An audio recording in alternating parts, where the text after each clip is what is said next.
Bismillahirrahmanirrahim. Assalamualaikum warahmatullahi wabarakatuh. Halo kawan-kawan, dimanapun kalian semuanya berada, semoga tetap dalam lindungan Allah Subhanahu wa Ta'ala, selalu dalam keadaan sehat, selamat, dan selalu dimudahkan di setiap aktivitasnya. Oke, dan jangan lupa untuk berbahagia. Nah, kawan-kawan, di dalam video materi kali ini ya, kembali di dalam segmen ruang kelasku. Di sini saya akan menjelaskan mengenai materi hukum tata negara ya, bertepatan dengan pertemuan keempat dengan judul sistem pemerintahan. Nah, di RPS sebetulnya itu adalah sistem pemerintahan Indonesia. Nah, tetapi di dalam kesempatan kali ini saya hanya akan menjelaskan sistem pemerintahan secara umum dan hanya sedikit menyinggung saja terkait dengan sistem pemerintahan di Indonesia, karena nanti berkaitan dengan sistem pemerintahan yang presidensial. Nah, di dalam slide kedua kawan-kawan bisa teman-teman lihat ya, di subbahasannya itu ada 6. Yang pertama itu adalah pengertian sistem pemerintahan, pembagian sistem pemerintahan, karakteristik sistem pemerintahan menurut Undang-Undang Dasar 1945, Undang-Undang Dasar Republik Indonesia Serikat, Undang-Undang Dasar Sementara 1950. Kemudian yang keempat ada perdebatan sistem pemerintahan presidensil dalam Undang-Undang Dasar Negara Republik Indonesia tahun 1945, karakteristik sistem pemerintahan presidensil dalam Undang-Undang Dasar Negara Republik Indonesia tahun 1945. Kemudian yang terakhir ada perkembangan karakteristik sistem presidensil dalam putusan Mahkamah Konstitusi. Nah, kawan-kawan, terkait dengan materi yang akan saya sampaikan itu hanya akan terbatas pada yang poin pertama dan kedua, pengertian sistem pemerintahan dan pembagian sistem pemerintahan. Nah, nanti akan saya jelaskan mengenai pengertian sistem pemerintahan parlementer dengan sistem pemerintahan presidensil, termasuk pula ya pembagiannya. Nah, nanti untuk materi yang poin 3, 4, 5, 6 itu hanya akan saya singgung sedikit aja, dan nanti akan saya buatkan video tersendiri terkait dengan materi-materi tersebut. Nah, masuk ke slide yang ketiga kawan-kawan. Di sini kita masuk ke dalam pengertian ya. Di situ di dalam slide tersebut saya menuliskan istilah sistem pemerintahan, yang mana saya bagi menjadi 2. Yang pertama adalah sistem, yang kedua adalah pemerintahan.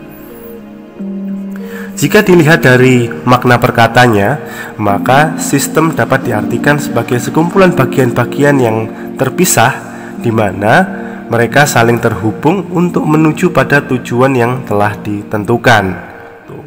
Misalkan, contoh yang sering kali saya gunakan adalah sistem sepeda pancal, sepeda ontel.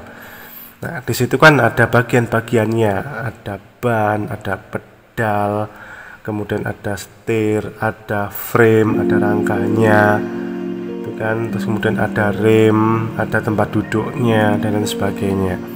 Nah, di situ dari bagian-bagian yang terpisah itu masing-masing kan saling terhubung di dalam frame-nya atau rangkanya. Nah, dari situ manusia menggunakan sistem tersebut ya untuk menggerakkan sepeda, dimulai dari menaiki sepeda, kemudian duduk di sadel, kemudian mengayuh pedalnya, memutar pedal, sampai kemudian mengakibatkan gear yang saling terhubung dengan rantai itu menggerakkan roda. Kemudian arah yang dikehendaki ya dikendalikan oleh yang namanya stang kemudi atau setirnya atau handlebarnya. Nah, tujuannya kemana? Ya, tujuannya adalah tempat yang akan dituju itu tadi. Pun begitu pula dengan sistem pemerintahan. Nah, di dalam sistem pemerintahan ya, saya meminjam istilahnya Abdillah Fauzi Ahmad ya di dalam buku Tata Kelola Bernegara dalam Perspektif Politik gitu, dimana beliau menyebutkan bahwa sub-subsistem yang menunjukkan hubungan antara berbagai elemen kelembagaan negara yang menjadi kesatuan bulat dalam menjalankan mekanisme kenegaraan. Jadi kita berbicara sistem bernegara secara umum. Nah, kemudian di slide yang keempat, di situ judul subbabnya adalah pembagian sistem pemerintahan, di mana di situ terdapat sistem pemerintahan parlementer yang terbagi menjadi dua bentuk, yakni republik dan kerajaan. Kemudian yang kedua ada sistem pemerintahan presidensial, di mana bentuknya ada negara kesatuan dan negara serikat. Dan yang ketiga, sistem pemerintahan campuran yang terbagi menjadi campuran sentralisasi dan campuran desentralisasi. Secara teoritis kawan-kawan ya, di Indonesia itu sebetulnya menganut sistem pemerintahan presidensial, tetapi di dalam prakteknya sangat tergambar sekali bahwa sistem yang digunakan itu adalah campuran. Nah, nanti campurannya seperti apa itu akan saya bahas di video tersendiri. Nah, kita mulai dari sistem pemerintahan parlementer terlebih dahulu. Sistem pemerintahan parlementer digunakan oleh beberapa negara seperti Perancis, Inggris, dan negara Commonwealth seperti Kanada, Australia, India, dan lain-lain. Sistem pemerintahan seperti ini menjadikan raja ataupun ratu hanya sebagai kepala negara saja, bukan sebagai kepala pemerintahan, dan hanya sebagai simbol kedaulatan. Nah, jadi dia hanya simbol negaranya saja atau simbol kerajaannya saja. Sedangkan yang bertindak sebagai kepala pemerintahan adalah Perdana Menteri atau Prime Minister kalau istilahnya. Nah, Prime Minister ini tadi atau Perdana Menteri dipilih dan diberhentikan oleh parlemen. Oke ya, jadi diperjelas dulu. Ya, di situ di dalam ciri khas parlementer bisa teman-teman baca sendiri ya.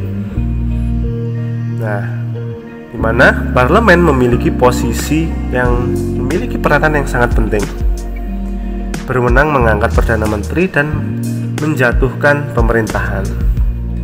Kemudian posisi raja dan ratu hanya sebagai simbol kedaulatan, hanya kepala negara, bukan kepala pemerintahan. Nah, jadi sistemnya dipisah antara kepala negara ya sebagai simbol itu tadi dan kepala pemerintahan yang mengurus kekuasaan eksekutifnya. Raja dan ratu tidak bertanggung jawab atas jalannya pemerintahan yang dijalankan oleh kabinet. Oke, kabinet itu kan isinya adalah menteri-menteri ya yang membantu presiden maupun rajanya, yang dipimpin ya oleh presiden atau perdana menteri. Nah, kalau parlementer ya perdana menteri. Nah, parlemen merupakan sebuah lembaga yang berisi wakil rakyat yang dipilih dan bertanggung jawab untuk menjalankan fungsi legislatif. Peran parlemen dalam sistem pemerintahan ini sangat penting karena kewenangannya dapat menjatuhkan pemerintahan sewaktu-waktu. Nah, masa jabatan seorang perdana menteri itu sebetulnya tidak terbatas ya sampai dengan parlemen menurunkannya atau menjatuhkannya, atau bisa juga ketika ya jumlah mayoritas dukungan itu berkurang separuhnya. Nah, tentu dengan keadaan-keadaan tertentu perdana menteri akan turun karena dukungan di dalam parlemen itu kurang. Ya, tapi itu dinamika politik. Kita lanjutkan. Karena yang mengangkat perdana menteri adalah parlemen, maka sistem pertanggungjawaban penyelenggaraan pemerintahan ya oleh perdana menteri itu tadi itu kepada parlemen. Jadi perdana menteri itu bertanggung jawab kepada parlemen ya. Sementara raja dan ratu tidak bertanggung jawab atas jalannya pemerintahan atau jalannya pemerintahan oleh kabinet.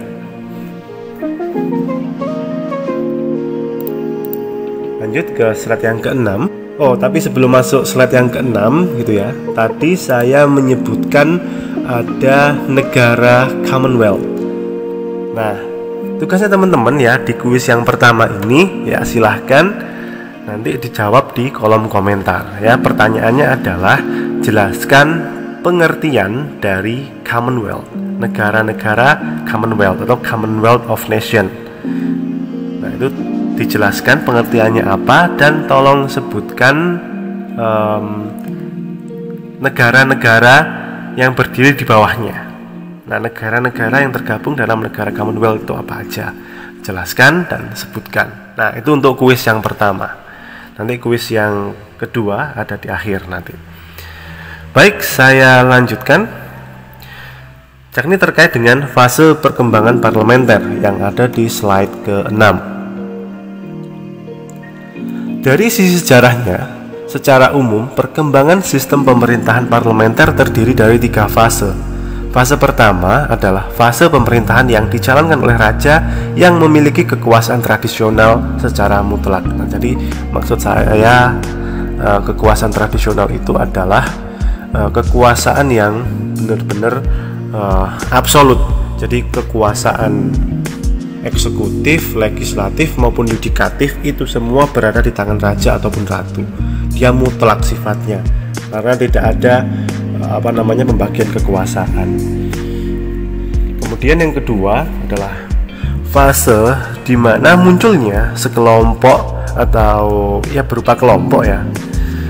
Kalau di dalam bukunya Abdillah Fauzi Ahmad itu dia menyebutkan adanya majelis ya dengan anggota yang menentang hegemoni raja, jadi menentang kekuasaan raja. Bisa jadi pada waktu itu raja itu memerintah secara sewenang-wenang gitu.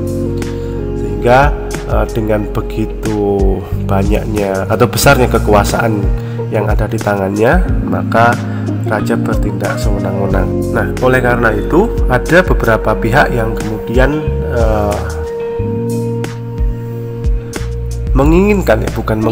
ingin membagi kekuasaan raja agar raja tidak sewenang-wenang. Nah, mungkin seperti itu kondisinya. Tapi mungkin nanti kalau ada kondisi-kondisi yang lain akan saya jelaskan di lain kesempatan. Tapi secara teorinya seperti itu. Secara umumnya seperti itu. Kemudian fase yang ketiga adalah fase di mana raja dan atau ratu menyerahkan sebagian kekuasaan tradisionalnya yang dalam hal ini adalah untuk mengatur pemerintahan yang terwujud dalam bentuk parlemen. Nah, jadi kekuasaan eksekutif ya yang dimiliki oleh raja ataupun ratu itu diberikan kepada parlemen. Jadi hanya kekuasaan eksekutif dan kekuasaan legislatif. Nah, untuk yudikatifnya mungkin setiap negara berbeda, tapi pasti ada gitu. Nah, parlemen karena memegang 2 kekuasaan sekaligus ya, legislatif dan eksekutif, maka kekuasaan eksekutifnya itu akan diberikan kepada Perdana Menteri atau Prime Minister itu tadi. Nah, sehingga apapun yang dilakukan oleh Perdana Menteri akan diawasi ketat oleh parlemen. Nah, sekarang kita berbicara mengenai kelebihan dan kekurangan sistem parlementer. Yang pertama adalah pengambilan keputusan atau pengambilan kebijakan publiknya itu cepat. Apalagi kalau eksekutif dan legislatifnya itu klop. Maksudnya klop di sini adalah dalam satu partai atau dalam koalisi yang sama. Nah, sehingga di dalam parlemen pun tidak ada pertentangan dan prokernya atau program kerjanya itu ya bisa berjalan. Kemudian pertanggungjawaban kegiatan publiknya jelas. Perdana Menteri itu bertanggung jawab kepada parlemen. Nah, ada pengawasan yang kuat dari parlemen terhadap kabinet. Nah, itu tadi yang saya bilang tadi. Nah, jadi pengawasan dari parlemen ya terhadap kabinet atau eksekutif atau perdana menterinya itu sangat kuat. Nah, kekurangannya adalah kedudukan badan eksekutif atau kabinetnya ya, atau yang dalam hal ini adalah Perdana Menteri, itu sangat bergantung pada parlemen ya. Apalagi seperti yang saya katakan, kalau di dalam kabinet itu dukungan mayoritasnya itu kurang, nah itu akan sangat terancam. Tetapi kalau dukungan mayoritasnya lebih dari separuh ya, dan bahkan mayoritas banyak, nah, kedudukan badan eksekutif pun akan tenang gitu. Mesti tidak ada ancaman-ancaman dari misalkan dari oposisi misalkan. Nah, kelangsungan masa kerja kabinet tidak bisa ditentukan kapan ya, karena dapat dijatuhkan sewaktu-waktu. Jadi kalau dirasa badan eksekutif atau Perdana Menteri beserta jajarannya itu tadi tidak bisa bekerja dengan maksimal, maka sewaktu-waktu parlemen dapat membubarkan atau menggantinya atau menurunkannya. Nah, kemudian ada catatan tambahan ya, bahwa parlemen itu adalah tempat kaderisasi untuk jabatan eksekutif. Jadi biasanya sebelum masuk ke ranah eksekutif atau di dalam barisannya Perdana Menteri dan kabinetnya, nah itu biasanya tempat yang digunakan untuk mengkader anggota-anggotanya itu ada di parlemen itu tadi. Nah, itu untuk sekilas terkait dengan sistem pemerintahan yang parlementer. Nah, sekarang kita mulai masuk ke slide yang ke-8, yakni terkait dengan sistem pemerintahan presidensial. Nah, untuk mempelajari sistem presidensial sebenarnya gampang, tinggal membayangkan negara kita aja. Sistem pemerintahan presidensial, yaitu memiliki nama lain adalah kongresional. Ya, istilah ini diambil dan berasal dari Amerika. Nah, penganutnya adalah Amerika Serikat, Filipina, Indonesia, dan lain-lain. Nah, nanti untuk prakteknya itu berbeda, kawan-kawan. Antara Amerika Serikat dengan Indonesia itu berbeda, tetapi secara umum itu sama. Nah, ciri-ciri khas presidensial itu yang pertama adalah presiden sebagai kepala pemerintahan dan kepala negara ya. Jadi di dalam presidensial itu tidak ada perdana menteri, ada menteri tetapi tidak ada perdana menteri. Nah, kemudian kekuasaan eksekutif dipilih melalui pemilu yang terpisah dengan legislatif. Nah, kalau teman-teman bayangkan ya, selama ini kita kan pemilunya kan secara umum terbagi menjadi dua ya, yang legislatif yang terlebih dahulu yang pertama, baru kemudian pemilihan lembaga eksekutifnya atau pemilihan presidennya. Nah, itu pun berlaku juga di daerah. Nah, pemilihan DPRD, DPD ya. Terus ada pula pemilihan kepala daerah. Nah, itu sama. Kemudian ya, eksekutif tidak dapat membubarkan parlemen. Nah, ini juga menarik kawan-kawan. Kalau kawan-kawan ingat dengan nggak tahu, mungkin teman-teman ini sudah lahir atau belum ya ketika zamannya Gus Dur ya, Gus Dur membubarkan DPR. Nah, itu menjadi kontroversial sekali itu. Tapi itu menjadi menarik ketika kita kaji lebih dalam. Oke, namun secara teori eksekutif itu tidak dapat membubarkan parlemen. Eksekutif tidak harus berhenti walaupun kehilangan dukungan mayoritas di parlemen. Nah, bahkan harusnya ini menjadi kondisi yang ideal kawan-kawan ya, agar sistem checks and balance-nya itu berjalan, agar sistem distribution of power-nya itu berjalan dengan baik. Nah, eksekutif ya, kalau misalkan eksekutifnya memiliki dukungan yang rendah di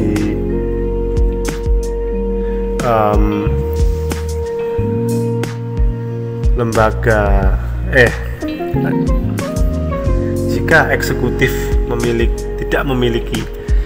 jika eksekutif tidak memiliki dukungan mayoritas di parlemen ya, di lembaga DPR, kemudian DPD dan MPR Nah, itu tidak masalah, tetap berjalan, dan bahkan itu adalah kondisi idealnya, saling mengimbangi. Dan menjadi tidak sehat menurut saya ketika dukungan terhadap eksekutif ya, itu lebih besar di parlemen. Maksudnya suara mayoritas parlemen itu adalah mendukung eksekutifnya, mendukung presiden. Nah, tapi kembali lagi itu adalah dinamika politik. Kemudian presiden tetap memiliki posisi yang kuat, ya tanpa memandang ya dukungannya itu di parlemen mayoritas atau tidak.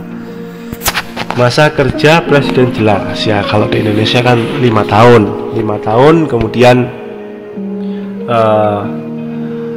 bisa maju kembali ya dalam 1 kali masa jabatan, berarti kan 2 kali.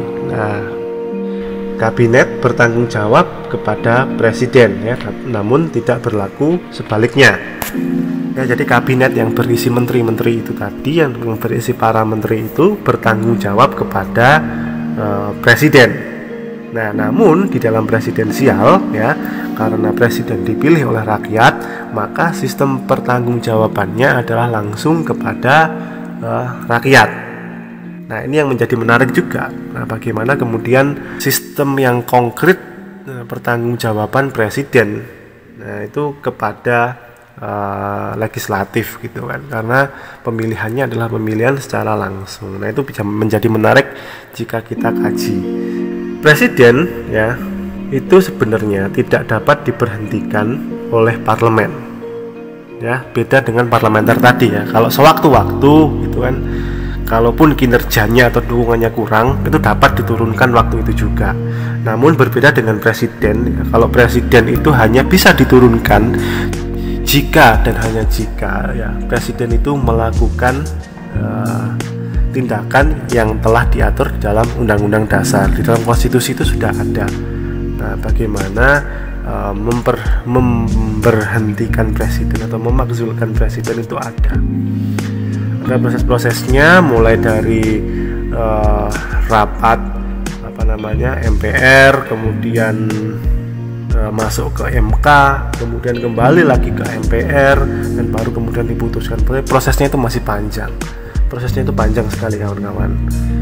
Nah, namun itu normal di dalam sistem pemerintahan presidensial, karena kita menganggap bahwa sekelas presiden pun ya itu harus tunduk pada peraturan, ya tidak boleh semena-mena seperti itu. Nah, kita lanjutkan ke slide yang ke-9, ada unsur sistem presidensial. Di menurut Rothheck, presiden dipilih rakyat, menjalankan fungsi pemerintahan eksekutif dan mengangkat pejabat terkait. Masa jabatan yang tetap antara eksekutif dan legislatif, dan yang terakhir adalah tidak ada keanggotaan tumpang tindih antara eksekutif dan legislatif, sehingga kalau menjadi anggota dewan tidak boleh menjabat sebagai eksekutif. Nah, namun di dalam prakteknya ya dilihat aja lah, nanti kita cari bersama-sama. Nah, kita lanjutkan ke slide yang terakhir, itu adalah kekurangan dan kelebihan sistem presidensial ya. Kelebihannya adalah eksekutif lebih stabil kedudukannya karena tidak tergantung pada parlemen ya, jelas ini berbeda dengan parlementer. Jangka masa kerjanya jelas. Penyusunan program kerja kabinet lebih mudah disesuaikan dengan masa jabatan, nah, sehingga program-program kerja itu ya bisa disesuaikan atau bisa direncanakan ya sesuai dengan masa jabatannya, sehingga harapannya ketika dia lengser atau mungkin berganti presiden atau berganti periode, kalau misalkan itu periode kedua bisa dilanjutkan, it's okay. Tetapi kalau misalkan ganti presiden ya jangan sampai program kerja itu terputus, karena itu yang nggak tahu nanti kebijakan pemimpin selanjutnya itu sama ataukah berbeda. Nah, kemudian kita masuk ke kekurangannya. Kekurangannya adalah kekuasaan eksekutif itu di luar pengawasan langsung legislatif ya. Jadi meskipun legislatif itu memiliki hak-hak tertentu ya untuk mempertanyakan tindakan presiden itu, namun tetap kekuasaan atau pengawasan langsungnya itu sangat kurang. Kemudian sistem pertanggungjawabannya kurang jelas. Nah, seperti yang saya ceritakan tadi gitu ya, presiden ini kan dipilih langsung oleh rakyat, kemudian ada pula wakil rakyat. Nah, nanti sistem pertanggungjawabannya itu seperti apa? Nah, ini menjadi menarik juga untuk dikaji lebih dalam. Kemudian yang terakhir ya, yang paling penting ini adalah pembuatan kebijakan publik umumnya hasil tawar-menawar antara eksekutif dan legislatif, sehingga prosesnya pun menjadi lebih lama. Nah, tetapi kemudian ketika kedua belah pihak bisa menimbang dan memilih mana program-program secara bijak, maka saya yakin pelaksanaannya pun juga akan lancar, pengawasan juga akan berjalan. Nah, seperti itu kawan-kawan. Nah, untuk kuis yang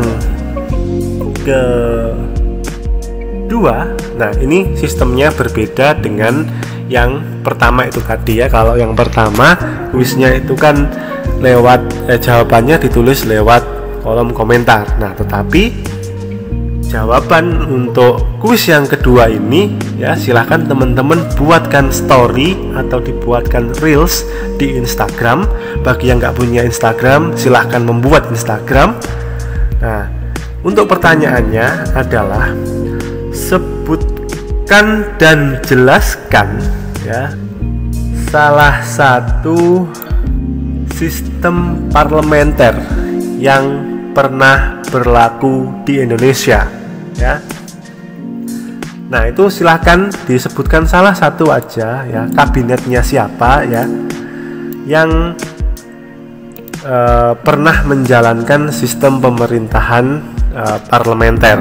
Nah, nanti untuk jawabannya silahkan mention account saya m.fajar.sw dan kasih tagar tugas kuliah Pak Fajar ya, semuanya tanpa spasi. Nah, kayak gitu teman-teman. Oke, itu aja dari saya untuk materi sistem pemerintahan ini ya, sudah terlalu panjang rupanya. Sekian, mohon maaf bila ada salah kata. Wassalamualaikum warahmatullahi wabarakatuh.